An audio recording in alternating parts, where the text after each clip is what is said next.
Hi, this is Jed Wonderly with Noble Home Loans, back with part 3 of the top 5 things you need to know for real estate investing.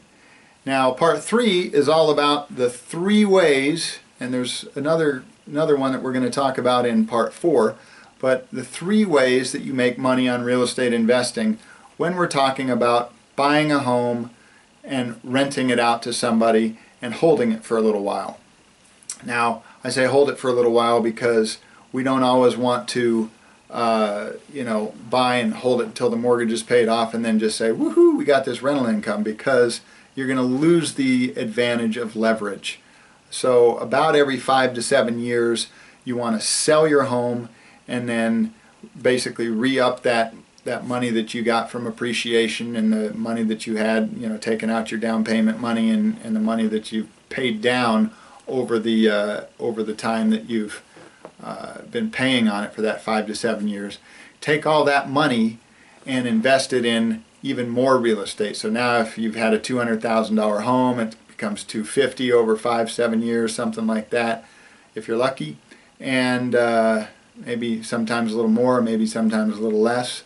But you take that, and now if you've got $100,000, $110,000, $120,000 to invest, you take that and you put that into a couple of homes, maybe a couple of $200,000, $210,000 homes, something like that.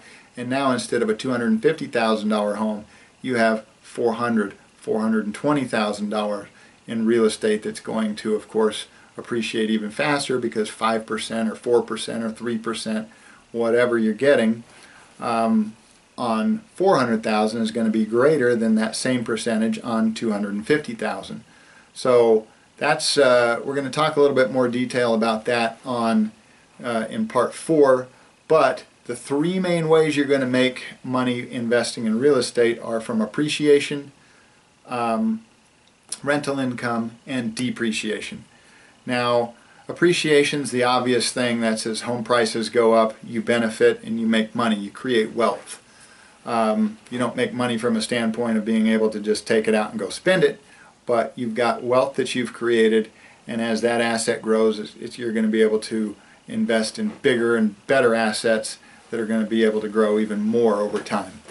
Now, income, rental income, sometimes you might even be able to have a little negative on the rental side, and that's going to be determined by the market and interest rates and supply and demand for single family homes that people want to buy versus the cost of rent and what they view as more advantageous. So when you've got a situation, maybe your mortgage payment's $1,200 and maybe the rental income you can get is $1,400, you're going to think, wow, that's great, I've got a $200 income on that.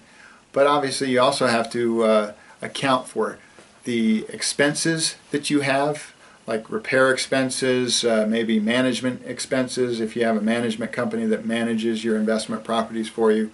And so you may end up just making $20, $30, $40 in rental income. You may make a lot more, but and of course your mortgage payment's going to stay the same, and rent might go up every year or every couple of years, or every time somebody moves out and a new tenant moves in, you might raise the rent then. So there's a bunch of different things that can happen that could be beneficial to you in terms of rental income.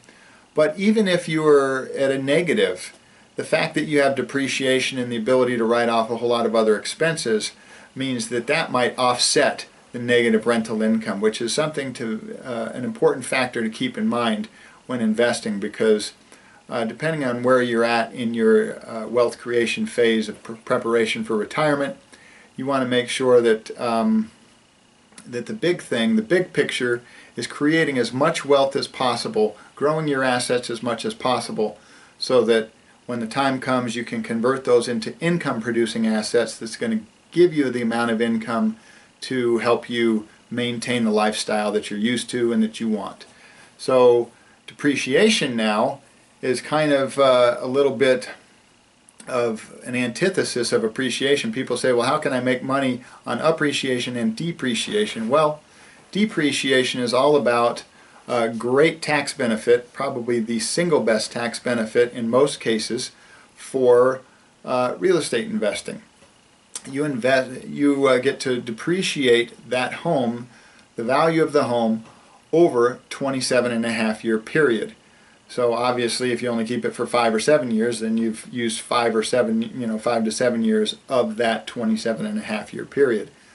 Now, it's important to note that you have to know what basis you're using for that depreciation, and a great CPA can help you with that. To me, as a little side note, one of the things when you get into real estate investing, or even if you're already in it, I highly recommend using a great realtor. I can help you with that if you don't know a great realtor. I've worked with lots and lots of realtors, and I know a few who are just awesome and would be great to work with, especially for real estate investing. You should also be working with an estate planning attorney if you don't have a trust set up and you don't have an LLC set up for your investment properties. It's something very important for you to have a great estate planning attorney that will allow you to protect your assets. Now, the third person that you need to be working with is a great CPA, so that you can maximize your tax benefits when it comes to real estate investing, and of course the rest of your overall financial life. But particularly when you're investing in real estate, a CPA is a key member of your team. Finally, somebody like myself who's a mortgage loan officer is going to be also very key in helping you get the financing for these properties and advising you on a variety of different things, such as I'm doing in this video. So depreciation, getting back to depreciation, you've got to think about what's the value, what's the basis that you're going to be depreciating on, and it's important to know that land is not a part of that value. Land cannot be depreciated.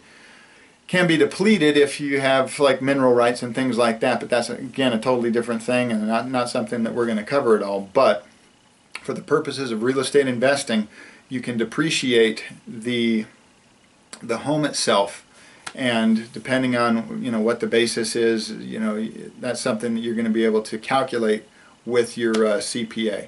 So that's it for this video. I hope to see you in the next video, and until then, make it a great day. Bye bye.